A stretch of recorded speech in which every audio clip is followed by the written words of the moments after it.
সব থেকে বড় কথা, আমার মা এই জামাইবাবুর ঘরেই আছেন, আমার দিদির সেবায় আছেন। কারণ মায়ের এখন খুবই শেষ অবস্থা, তো এমনই অবস্থা যে আয়া রেখে সেবা করা সম্ভব নয়। পয়সা দিয়েও লোকে সেই সেবা করবে না যে সেবা আমার দিদি করছেন।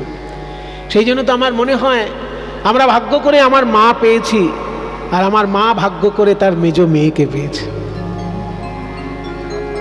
আমরা যেমন ভাগ্য করে এমন মা পেয়েছি যে মায়ের কোলে এসেছিলাম বলেই কীর্তন গানের রস আস্বাদন করতে পারছি, আর আমার মা ভাগ্য করে মেজদিকে মেয়ে হিসেবে পেয়েছেন।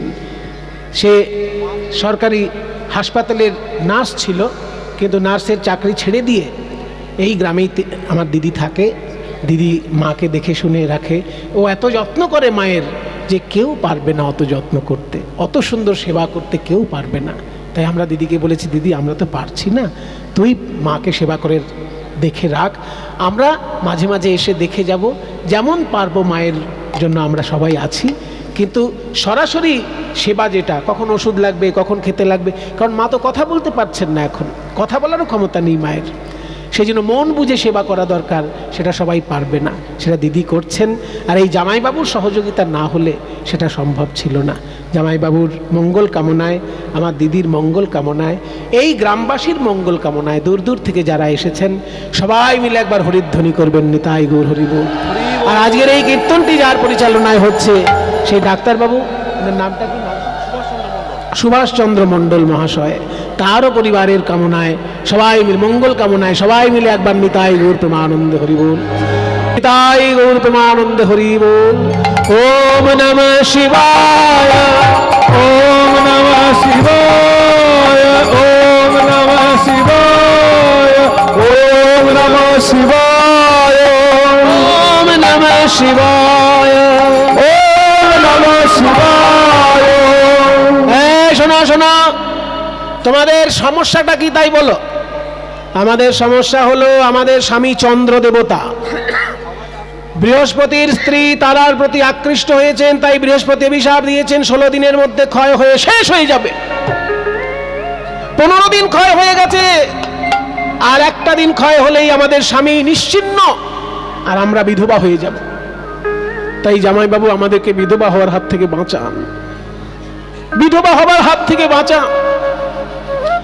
শিব ঠাকুর বলছে, আমার শালিকা তোমরা, কার সাহস তোমাদের বিধবা করে দেখি। ওই যে একখণ্ড চন্দ্র এখনো বেঁচে আছে, ওই একখণ্ড চন্দ্রকে এনে আমার জটার মধ্যে রেখে দাও, কারোর অভিশাপ এই জটায় কাজ করবে না। ওই যে ঘড়িতে যদি জল না ঢোকে তাকে বলে ওয়াটার প্রুফ ঘড়ি, ওয়াটার প্রুফ। ঠিক তেমনি এই জটার মধ্যে কারোর অভিশাপ ঢুকবে না, এটা হচ্ছে অভিশাপ প্রুফ। বুলেট প্রুফ হয় না, সেই রকম অভিশাপ প্রুফ। ওই একখণ্ড চন্দ্রকে এনে আমার জটার মধ্যে রাখো। যখনই ওই শিবের জটায় একখণ্ড চন্দ্রকে রেখেছে বাবা, সেদিন থেকে শিব ঠাকুরের জটায় চন্দ্র। ওই জন্য শিবের নাম শশীভূষণ, চন্দ্রশেখর শিব ঠাকুরের নাম। তো শিবের জটার মধ্যে চন্দ্র অবস্থান করছে, বাইরে হয়ে গেল অন্ধকার। রাতের বেলায় বৃহস্পতি যখন হোঁচট খাচ্ছে, মনে মনে ভাবছে চাঁদের আলোটা থাকলে অন্তত হোঁচটটা তো খেতাম না বাবা, এই চাঁদ নেই, এখন হোঁচট খেতে হচ্ছে রাতের বেলা। চাঁদ যদি বেঁচে থাকতো তাহলে বলে দিতাম। ক্ষয় রোগ দূর হয় কোথায় জানো? সোম তীর্থে স্নান করলে ক্ষয় রোগ দূর হয়। সোম তীর্থে স্নান করলে ক্ষয় রোগ দূর হয়। ওই যে সোম তীর্থে স্নান করলে ক্ষয় রোগ দূর হয় বলে দিয়েছে বৃহস্পতি। আড়াল থেকে চাঁদের স্ত্রীগণ শুনে ফেলেছেন, আর শিবের জটা থেকে একখণ্ড চাঁদকে এনে সোম তীর্থে স্নান করালেন। সোম তীর্থটা কোথায়? আপনারাও যেতে পারবেন। গুজরাটে সমুদ্রের ধারে 12 জ্যোতির্লিঙ্গের প্রথম জ্যোতির্লিঙ্গ সোমনাথ মন্দির। কি অপূর্ব মন্দিরের শোভা, আপনারা না দেখলে বুঝতে পারবেন না। আমি দর্শন করে এসেছি, চাইবো আপনারাও কখনো একবার দর্শন করে আসবেন। 12 জ্যোতির্লিঙ্গের প্রথম জ্যোতির্লিঙ্গ, যেখানে সুলতান মাহমুদ 17 বার লুণ্ঠন করেছিলেন। ইতিহাসের পাতায় লেখা আছে 17 বার লুণ্ঠন করেছেন সোমনাথ মন্দির সুলতান মাহমুদ, তবুও ভারতবর্ষের ধন সম্পত্তি শেষ করতে পারেনি সেই সোমনাথ মন্দির। সমুদ্রের ধারে। ওই সোমনাথ মন্দির থেকে 1/2 কিলোমিটার সামনে যেখানে চন্দ্রকে স্নান করানো হয়েছিল, সেইখানে চন্দ্রের শোভা ফিরে পেল। ওই জন্য তীর্থটার নতুন নাম হলো প্রভা যুক্ত আস প্রভাস তীর্থ। প্রভা মানে জ্যোতি, জ্যোৎস্না জ্যোতি, প্রভা, প্রভাযুক্ত আস প্রভাস তীর্থ। ওইখানে যদি তুমি যজ্ঞ করো কৃষ্ণচন্দ্র, তোমার যজ্ঞ পরিপূর্ণতা লাভ করবে। নারদের কথা শুনি কহে দেব চিন্তামণি, নারদের কহে দেব চিন্তামণি, নিমন্ত্রণের ভার কে বলবে, নিমন্ত্রণের ভার কে বলবে। তা শুনি মোহন কয় কিবা চিন্তা দয়াময়, তা শুনি মোহন কয় কিবা চিন্তা দয়াময়। এবার শিরে ভার দেহ এবে, শিরে ভার দেহ এবে। নারদ মুনি বলছে এত বড় যজ্ঞ হবে, আমি যদি একটা দায়িত্ব পালন করতে পারি এ তো আমার পরম সৌভাগ্য। নিমন্ত্রণের দায়িত্ব আমার রইল, আপনি শুধু চিঠি লিখে দিন। তাই শ্রীকৃষ্ণ চিঠি লিখতে শুরু করলেন। সবার আগে কাকে চিঠি লিখতে হয় বাবা? যে কোনো যজ্ঞ করলে বেল পাতায় আগে একটা ওং নমঃ শিবায় লিখে রাখবেন, কারণ শিবহীন যজ্ঞ করে দক্ষ রাজাও কিন্তু পার পায়নি। তাই শিবহীন যজ্ঞ হয় না, যজ্ঞ হলেই বেলপাতায় একটা চন্দন দিয়ে লিখে দেবেন ওং নমঃ শিবায়, তারপর যজ্ঞ পরিপূর্ণ হবে। তাই শিবের নামে প্রথম চিঠি। প্রথমে শঙ্করে পরে শঙ্করী রে, প্রথমে শঙ্করে পরে শঙ্করী আরে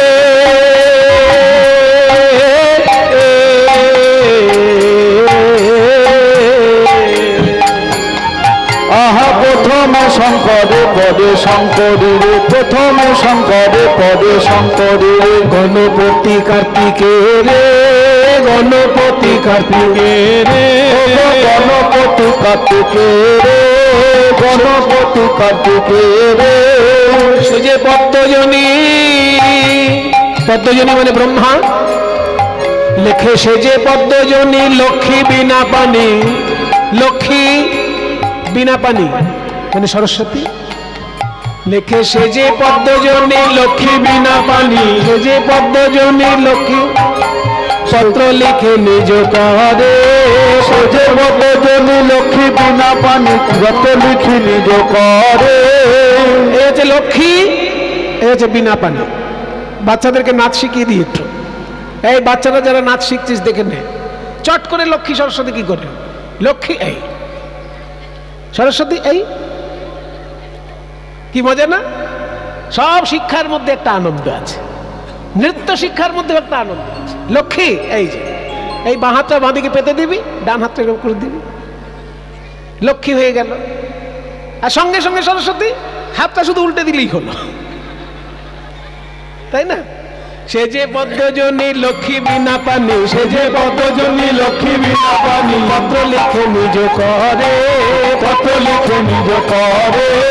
একে একে পত্র লিখে যে দিল, বলি একে একে পত্র লিখে যে দিল, একে পত্র লিখে যে দিল, বলি একে একে পত্র লিখে যে দিল। যথাযোগ্য সম্বোধনে একে একে পত্র লিখে যে দিল, বলি যথাযোগ্য সম্বোধনে একে একে পত্র লিখে যে দিল। যথাযোগ্য সম্বোধনে যে কথা যার ভালো লাগে, যথাযোগ্য সম্বোধনে যে কথা যার ভালো লাগে, যথাযোগ্য সম্বোধনে একে একে পত্র লিখে যে দিল। পত্র লিখে নিজ করে, পত্র লিখে নিজ করে, পত্র লিখে নিজ করে। বলাই দাদা একটু দেখে নাও তো ঠিক করে লেখা হলো কিনা। বলাই দাদা বলে ভাই কানাই রে, সবার কাছে পত্র দিলি বটে, কিন্তু মা যশোদা পিতা নন্দ যারা কেঁদে কেঁদে হলো অন্ধ, কই তাদের নামে তো কোনো চিঠি নাই, কোনো চিঠি না। গোপাল কেঁদে বলে দাদা গো, দাদা গো, সবার কাছে চিঠি লেখার মতো ভাষায় আমি শিখেছি বটে, কিন্তু মা যশোদার কাছে লেখার মতো কোনো ভাষা খুঁজে পেলাম না দাদা, কোন ভাষা খুঁজে পেলাম না দাদা, আমি কি বলে বা ক্ষমা চাইব, তার ভাষা খুঁজে পেলাম না দাদা, বলি আমি কি বলে বা ক্ষমা চাইব, কত ব্যথা দিলাম ওই মায়ের প্রাণে, আমি কি বলে বা ক্ষমা চাইব, ব্যথা দিলাম ওই মায়ের প্রাণে, কি বলে আর ক্ষমা চাইব, ব্যথা দিলাম ওই মায়ের প্রাণে, বলে আর ক্ষমা চাইব, ভাষা খুঁজে পেলাম না। বলাই দাদা বলে, কানাই আমি বলছি তুই লেখ। মা গো যশোদে, যশোদে আমি হলাম তোমার অবধি শিশু, অবোধ শিশু, কুপুত্র যদি বা হয় কুমাতা তো কদাপি নয়, কুমারা তো কদাপি আমি তোমার প্রাণে অনেক ব্যথা দিয়েছি মা, তুমি যেন কিছু মনে রেখো না। তোমার এই অযোগ্য সন্তান গোপাল প্রভাস তীর্থে দান ব্রত যজ্ঞ করবে, তুমি এসে যদি আশীর্বাদ না করো তাহলে আমার এই যজ্ঞ সম্পূর্ণ হবে না। যজ্ঞ সম্পূর্ণ হবে না, তাই তুমি এসে আমায় আশীর্বাদ করে যাও। এই কথা লিখলে কোনো মা না এসে পারে, তাই মা যশোদাকে আশীর্বাদের নিমন্ত্রণ। নন্দ রাজাকে লিখল, রাজামশাই আপনি বৃন্দাবনে ইন্দ্রযজ্ঞ করিয়েছেন, আরো কত বড় যজ্ঞ করিয়েছেন, আমি যজ্ঞের অত কিছু বুঝি না, আপনি এসে যজ্ঞ পরিচালনা করে দিয়ে যান যাতে আপনার ছেলের অসম্মান না হয়। শ্রীরাম সুদামকে লিখলো, রে শ্রীরাম সুদাম, যজ্ঞ করার সময় ভাত খাওয়া যায় না, রুটি খাওয়া যায় না, ফল খেয়ে থাকতে হয়। বৃন্দাবনের পাকা পাকা ফল তোরা আনবি, সেই ফল আমি খাবো আর যজ্ঞ করব। বলাই যখন সরে গেল, রাধারানীর উদ্দেশ্যে চিঠিটা নিজেই লিখছেন, ওগো রাধে প্রেমময়ী, তুমি শুধু আমার প্রেমময়ী নও, আমার শক্তি স্বরূপিণী, স্বরূপিণী, তুমি এসে আমায় নয়নে নয়নে শক্তি সঞ্চার করো, শক্তি সঞ্চার করো, যেন এই দান ব্রত যজ্ঞ আমি সম্পূর্ণ করতে পারি, সম্পূর্ণ করতে পারি। এই বলে সকলের নামে নামে চিঠি দিয়ে নারদ মুনির মাথায় তুলে দিয়েছে। আর নারদ মুনির ওই চিঠির বোঝা নিয়ে কি আনন্দ! এই তো নারদ মুনি, নারদ চিঠির বোঝা নিয়ে চলেছে। নিমন্ত্রণ পত্র লইয়া নারদ চলিল, নারদ চলিল, নিমন্ত্রণ পত্র লইয়া নারদ চলিল, নারদ চলিল, ও নিমন্ত্রণ পত্র লইয়া নারদ চলিল, নারদ চলিল, নিমন্ত্রণ পত্র লইয়া নারদ চলিল, নারদ চলিল, ও নিমন্ত্রণ পত্র লইয়া নারদ চলিল, পত্র লইয়া নারদ চলিল, নিমন্ত্রণ পত্র লইয়া নারদ চলিল, পত্র লইয়া নারদ চলিল, নিমন্ত্রণ পত্র লইয়া নারদ চলিল, কৈলাস ধামে আসি উপনীত হলো, কৈলাস ধামেতে আসি উপনীত হলো, কৈলাস ধামে আসি উপনীত হলো, কৈলাস ধামে আসি উপনীত হলো। কৈলাস ধামে নারদ এসে দাঁড়িয়েছে, মামা বলবো ভাগিনে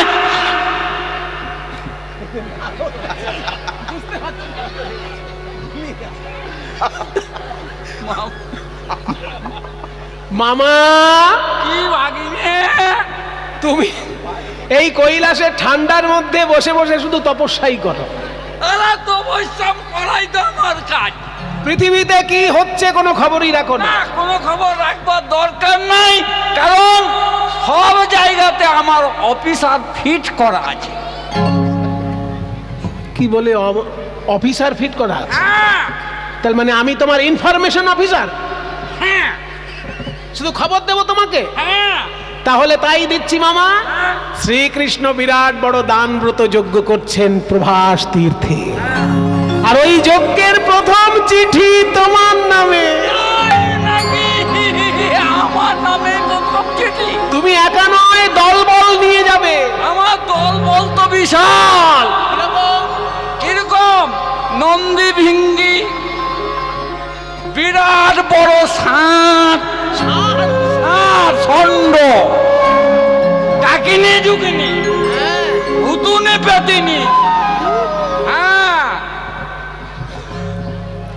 হ্যাঁ গো, তোমাকে দেখেই তো ভয় লাগছে আমার। ভূত প্রেত সঙ্গে যাবে, সবাই গিয়ে যজ্ঞে পেট ভরে খেতে পাবে, আর যা চাইবে তাই পাবে। পত্রহেরি ভোলানাথের আনন্দিত মন, পত্রহেরি ভোলানাথের আনন্দিত মন, পত্রহেরি ভোলানাথের আনন্দিত মন, পত্রহেরি ভোলানাথের আনন্দিত মন। বম বম বলি ভোলা ঘরের, বলি বম বম বলি ভোলা করয়ে নর্তন, বম বম বলি ভোলা করয়ে নর্তন, আহা বম বম বলি ভোলা করয়ে নর্তন।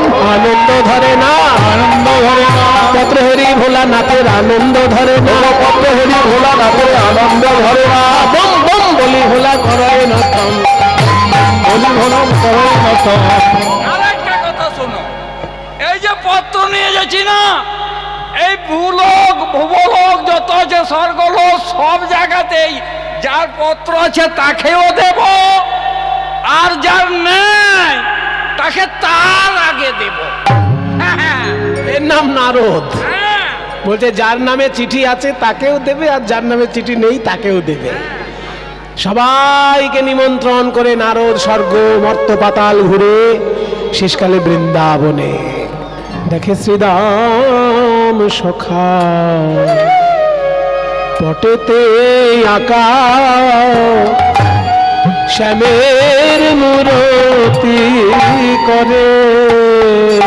দেখে শ্রীরাম সখা পটেতে আঁকা শ্যামের মূরতি করে।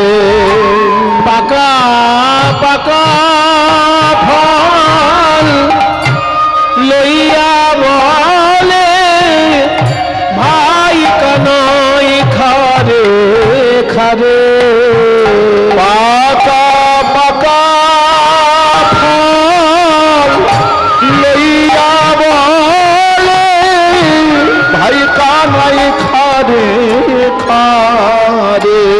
ওরে আমার জীবন কানাই তোরে এঠো ফল আর খাওয়াবো না রে, আর তো ফল খাওয়াবো না রে। একবার প্রাণের কানাই আই রে ফিরে এঠো ফল খাওয়াবো না রে। একবার প্রাণের কানাই আই রে ফিরে, আর তো ফল খাওয়াবো না রে। হ্যাঁ শ্রীরাম, তোরা কাঁদিস না, তোদের ভাই কানাই নেমন্তন্ন পাঠিয়েছে তোদের জন্য, তোরা যাবি যজ্ঞে। আরো দুই পায়ে গিয়ে দেখে নন্দ রাজা চিতায় ঝাঁপ দেবে বলে দাঁড়িয়ে আছে। মহারাজ, আপনি চিতায় ঝাঁপ দেবেন কেন? এই দেখুন আপনার জন্য শ্রীকৃষ্ণ চিঠি পাঠিয়েছে, আপনি গিয়ে যজ্ঞ পরিচালনা করবেন। এই কে আছিস? আমার রাজ পোশাক এনে দে, আমি রাজার বাবা হয়ে যাব যজ্ঞ পরিচালনায় করতে। আরো দুই পায়ে এগিয়ে দেখে মানন্দ রানী করে নবনী, নন্দ রানী করে নবনী, রে দারে দারে। মাতা নন্দ রানী করে নবনী, ফিরে দারে দারে। নারদ, তুমি এসেছো নারদ। যেদিন থেকে আমার গোপাল গেছে, আমার নয়নের জ্যোতি গেছে, আমি তো দেখতে পারি না নারদ। মা, তোমার ছেলের এই চিঠি চোখে বুলিয়ে নাও, তুমি দৃষ্টি শক্তি ফিরে পাবে। যখনই গোপালের চিঠি চোখে বুলিয়ে নিয়েছে, দেখছে গোপাল কি সুন্দর লিখেছে, মা তুমি এসে আশীর্বাদ না করলে আমার যোগ্যই হবে না, তাহলে তোমাকে যেতেই হবে, ছানা মাখন বানাতে হবে, কারণ আমি তো মা, আগে মুখে কিছু দেব তারপর তো ছেলেকে আশীর্বাদ করব। তাই ছানা মাখন বানানোর জন্য মা চললেন। আর ওদিকে নারদ মুনি রাধারানীর কুঞ্জে এসে দেখছেন রাধারানীর শেষ অবস্থা। বলছেন, সখী আমি যদি সত্যি সত্যি মরে যাই, আমার মৃত্যুর পর আমার দেহের পঞ্চতত্ত্ব যেন গোবিন্দ সেবা করে। আপনারা জানেন বাবা, মৃত্যুর পর শরীরের পাঁচটি তত্ত্বে মিশে যায়। ক্ষিতি, আপ, তেজ, মরুত, মম।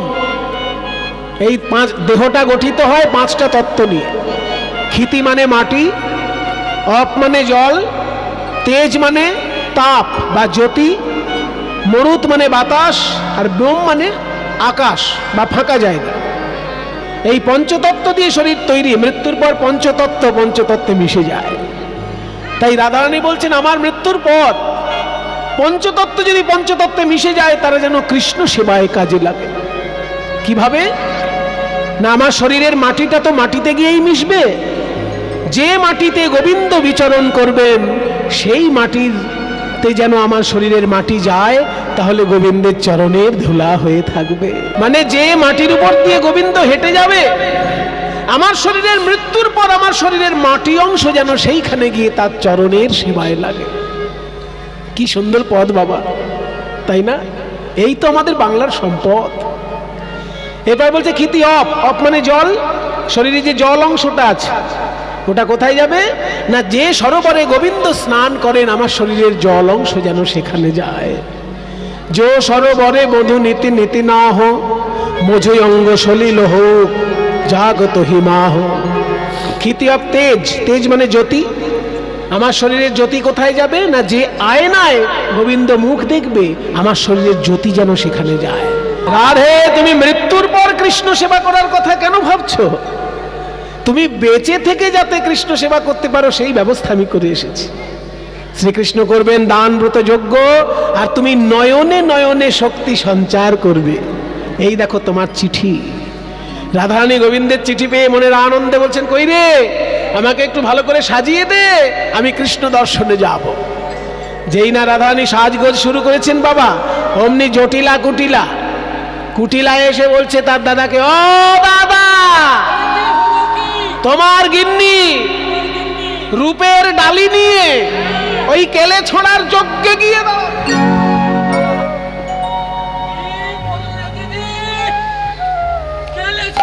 কেলে ছোড়া যজ্ঞ করছে, আর তোমার গিন্নি রূপের ডালি নিয়ে এইরকম একটা কিছু হেস্ত নেস্ত করে দাও। আজকে মা কালীর খাড়া নিয়ে এসো।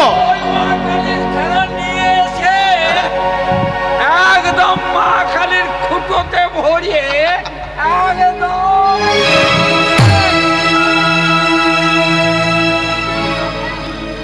যেই না বলেছে খাড়া দিয়ে দ্বিখণ্ডিত করে দেব, রান্বিত হয়ে রাধারানী বললেন, এতদিন কোন শক্তি তোমার ঘরে ছিল, তুমি ভালো করে নজরই দিলে না, দেখো তবে আমি কে। এই বলে রাধারানীর ভিতরে তখন কালী রূপ প্রকাশ পেল। চেনো না তুমি যে মোরে, চেনো না তুমি যে মোরে, আমি তোমার ঘরে গেছিলাম, আমি তোমার ঘরে। তো বলি হইল অপরূপ, এত বলি হইল অপরূপ, রাধিকা ধরিল কালিকা রূপ। বলি রাধিকা ধরিল কালিকা রূপ। বলি কালী হয়ে দাঁড়ালো, কালী হয়ে দাঁড়ালো। বলি আমাদের রাই বিনোদিনী কালী হয়ে দাঁড়ালো, বিনোদিনী কালী হয়ে দাঁড়ালো। আমাদের রাই বিনোদিনী কালী হয়ে দাঁড়ালো, বিনোদিনী কালী হয়ে দাঁড়ালো। আমাদের রাই বিনোদিনী কালী হয়ে দাঁড়ালো, আমাদের রাই বিনোদিনী কালী হয়ে।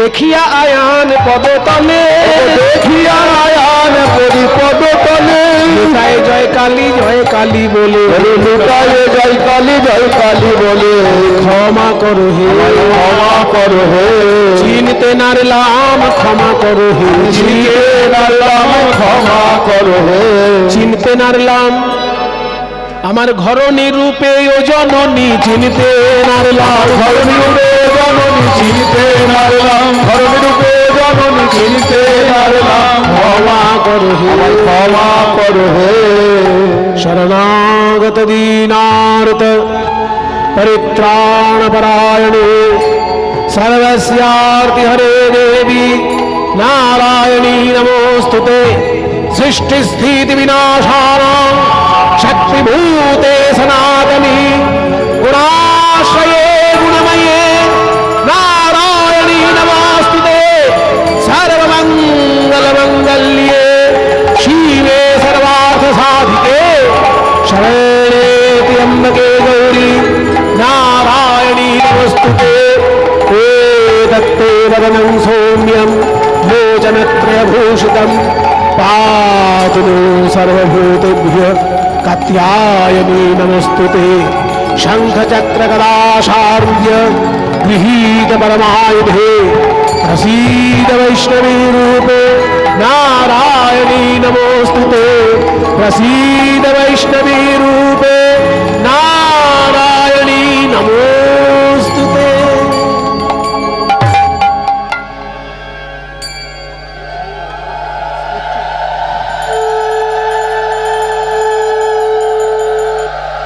রাধারানীর চরণে আছাড় খেয়ে পড়ল আয়ান। আমার ঘরণী রূপে আমার আরাধ্যা দেবী এতদিন ছিল আমি চিনতে পারিনি, ক্ষমা করো রাধে, তোমাকে বাধা দেবার ক্ষমতা তো আমার নেই।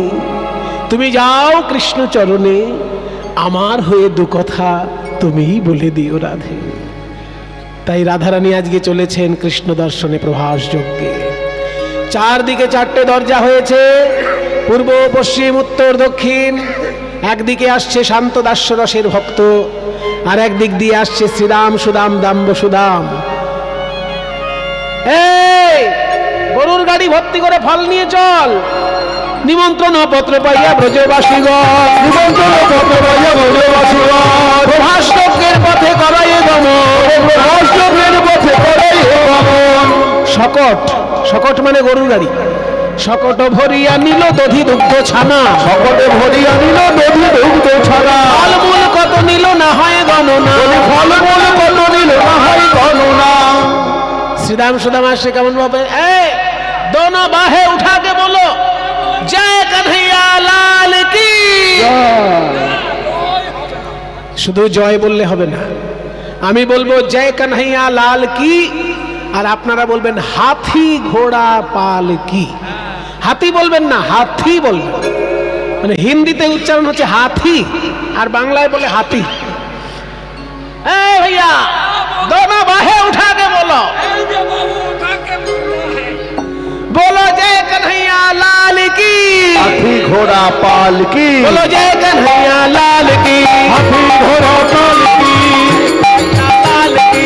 हाथी घोड़ा पाल की, जय कन्हैया लाल की, हाथी घोड़ा पाल की, जय कन्हैया लाल की, हाथी घोड़ा पाल की, जय कन्हैया लाल की, हाथी घोड़ा पाल की, जय कन्हैया लाल की, हाथी घोड़ा पाल की, जय कन्हैया लाल की, हाथी घोड़ा पाल की, जय कन्हैया लाल की, हाथी घोड़ा पाल की।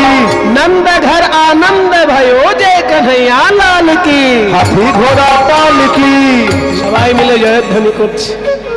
গোবিন্দ বুঝলেন আমার শ্রীরাম সুদাম এসেছে, সেইখানে ছুটে গিয়ে পাকা ফল নিতে লাগলেন।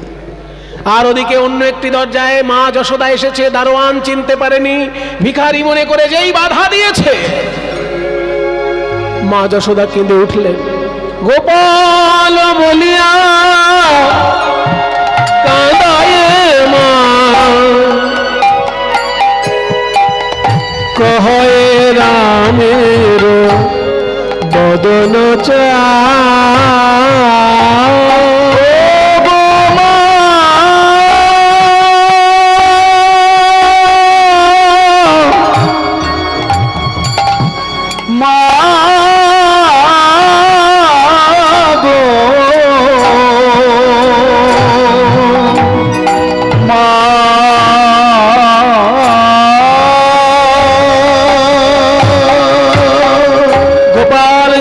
দাঁড়িয়েছে, মা আয় বাবা, তোর দারোয়ান আমাকে চিনতে পারেনি, কিন্তু তুই তো আমায় চিনেছিস, আমায় আশীর্বাদ করার নেমন্তন্ন করেছিস, আমি আসবো না? আমি তো মা, মুখে খাবার না দিয়ে কি আশীর্বাদ করতে পারি? এই যে ছানা মাখন এনেছি, একটু খা বাবা।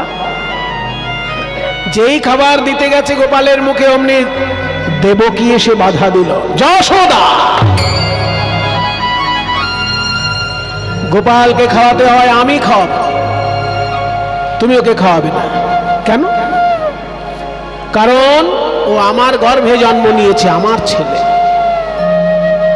দেবকী তোমার গর্ভে না হয় জন্ম নিয়েছে, কিন্তু আমি তোকে কোলে পিঠে করে মানুষ করেছি। আহা, কোলে পিঠে করে মানুষ করেছি। কোলে করলেই কি মা হওয়া যায়? পেটে ধরতে হয়, পেটে। কোকিলের বাচ্চা অনেক সময় কাকের বাসায় বড় হয়, তা বলে কি কাক কখনো কোকিলের মা হয়? গোপাল, তুই আমায় বল বাবা, আমি তোর মা নই? গোবিন্দ দেখলেন দেবকী আমার জন্মদায়িনী, আর মা যশোদা আমাকে কোলে করে বড় করেছেন, আমার কাছে তো দুজনেই মা, আমি কাকে অসম্মান করে কথা বলব? তাই গোপাল থাকলো নীরব। ওদিকে মা দুর্গা এসে উপস্থিত হলেন। দুই মায়ের মধ্যে আজকে অধিকার নিয়ে প্রশ্ন, কে মা হবে? তাই দুজন মা একদিকে দাঁড়াও, আর গোপাল বিপরীত দিকে দাঁড়াও। মাঝখানে 100 খানা কাপড় টাঙিয়ে দাও। যে মায়ের দুগ্ধ ধারা 100টা কাপড় ভেদ করে গিয়ে গোপালের মুখে পড়বে, সেই হবে মা। শতেক বসন টানা হইবে, শতেক বসন টানা হইবে, আর তনয় গোপাল জানা সে যাবে, কার তনয় গোপাল জানা সে যাবে। একদিকে যশোদা, একদিকে দেবকী, আর অন্যদিকে গোপাল, মাঝখানে 100টা কাপড়। দেবকী বলছে, আমার গর্ভে জন্ম নিয়েছে, আমার দুগ্ধ পান করবে না? মানে যেই অহংকার করে দুধ খাওয়াতে গেল দেবকী, গরবে দেবকী সস্তন ধরে, গরবে দেবকী সস্তন ধরে, প্রথম বসন ভেদ না করে, প্রথম বসন ভেদ নাহি করে। আর যশোদা বলছে, সারা জীবন আমার বুকের দুধ খেয়ে বড় হলো গোপাল, আর আজকে আমি পরীক্ষা দেব আমি ওর মা কিনা। গোপাল, আমাকে পরীক্ষা দিতে হবে। গোপাল বলিয়া কাঁদয়ে মাই, গোপাল বলিয়া কাঁদয়ে মাই, দুগ্ধ পড়ে গোপালের বদনে যায়, দুগ্ধ পড়ে গোপালের বদনে যায়। যখনই গোপাল বলে কেঁদে উঠেছে, স্নেহের এমন তীব্রতা, সেই স্নেহ ধারায় মা যশোদার দুগ্ধ যখনই গোপালের মুখে গিয়ে পড়েছে, পদকর্তা বলছে, কেন হবে না? বাসুলিয়া দেশে চণ্ডীদাস বলে, ও বাসুলিয়া দেশে চণ্ডীদাসে বলে, শুদ্ধমতি হলে গোবিন্দ মেলে, ও শুদ্ধমতি হলে গোবিন্দ মেলে, অহংকারে মেলে না, অহংকারে মেলে না, দর্পহারি মধুসূদন, অহংকারে মেলে না, ও দর্পহারি মধুসূদন, অহংকারে মেলে না, দর্পহারি মধুসূদন, অহংকারে মেলে না, দর্পহারি মধুসূদন, অহংকারে সইতে না রে দর্পহারি, কলিকার দর্প সইতে না রে দর্পহারি মধুসূদন, দর্প সইতে না রে দর্পহারি মধুসূদন, অহংকারে মেলে না, অহংকারে মেলে না, বলি ভালোবাসাই মেলে বটে, অহংকারে মেলে না। শুদ্ধমতি হলে গোবিন্দ মেলে। মায়ের সমস্যা তো সমাধান হলো।